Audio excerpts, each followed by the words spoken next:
What's up, everyone? This is Dale from Upstate Bets and DFS. I'm here without Reoz today, bringing you guys this 6-game slate here on prizepicks. So we're back on prizepicks as usual. I use prizepicks personally for all my player props. They got better odds.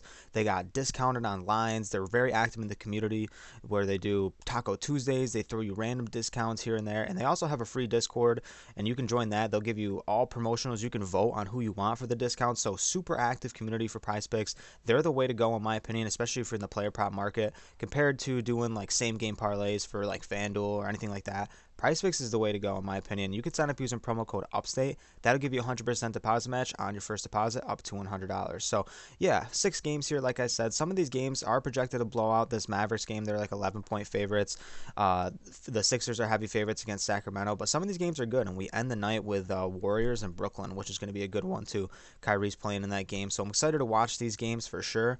And I'm going to get to the first person I want to talk about. I have 3 guys total, and I'm going to start over in PRA. 2 guys in PRA that I like, and I like Domantas Sabonis here, 37.5. So I talked about PrizePicks having discounts on their player props. This is a 4-point discount from most lines. Most people have this at 41.5. Like I said, it is projected to blow out, but this game definitely can stay close. Sabonis has played these guys early on in the season. He went for 41 PRA in that. He had 24 points, 10 boards, 7 assists in 35 minutes. So the game, stayed pretty tight for the most part, but I like this game to stay tight for sure in this one. I mean, the Mavericks might pull away at the end, but it doesn't mean Sabonis can't get us there. I mean, at the end of the day, he does have triple-double upside, and he's trending upwards. I mean, if we look at his last 5, 52 against Oklahoma City, 42 against the Lakers, 37 he hit this line.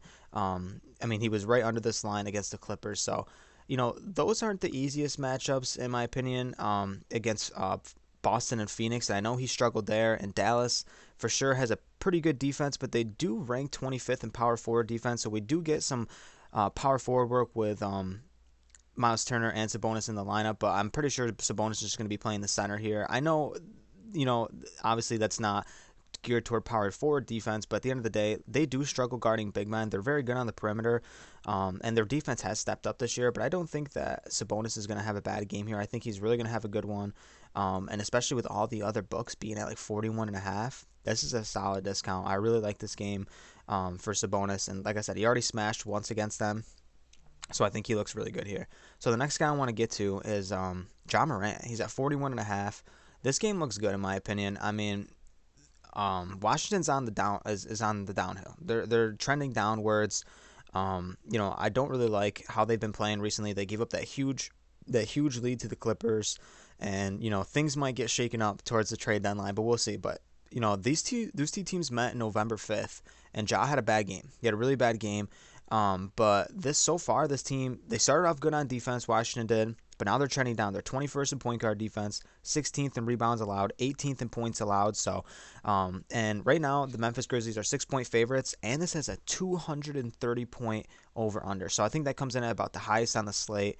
So there's supposed to be a lot of points being scored here. We know that he has really good upside. The last time these guys played, he shot 24%. I don't think he's going to shoot 24% again. I think he's going to be upwards 45, 50%. And he's got 55 PRA upside. I mean, we see here 55 against Milwaukee, 54 against Dallas and San Antonio.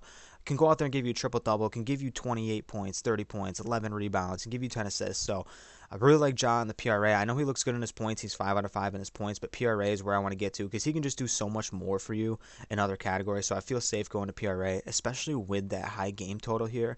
The last guy I want to get to is Duncan Robinson in three-pointers. Not a guy I've been on.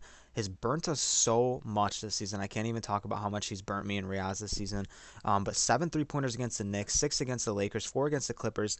Definitely trending upwards, really. I mean, the last game against the Clippers didn't shoot that many shots. Only shot about 7 shots from deep.